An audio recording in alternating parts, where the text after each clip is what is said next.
Hey guys, मैं हूँ शेफ़ रब्बिul। आप सबका स्वागत है हमारे कुकिंग चैनल में। क्योंकि आप लोग हमको सपोर्ट कर रहे हैं, आपको सबसे पहले धन्यवाद।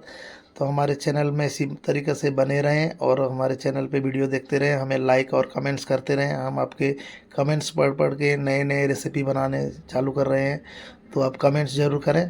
तो पूरी वीडियो देखें। आज हम बनाने वाले हैं मलेशियन लक्सा करी सूप। तो चलिए शुरू करते हैं। पूरी रेसिपी को देखें, वीडियो को एंजॉय करें। चलिए शुरू करते हैं।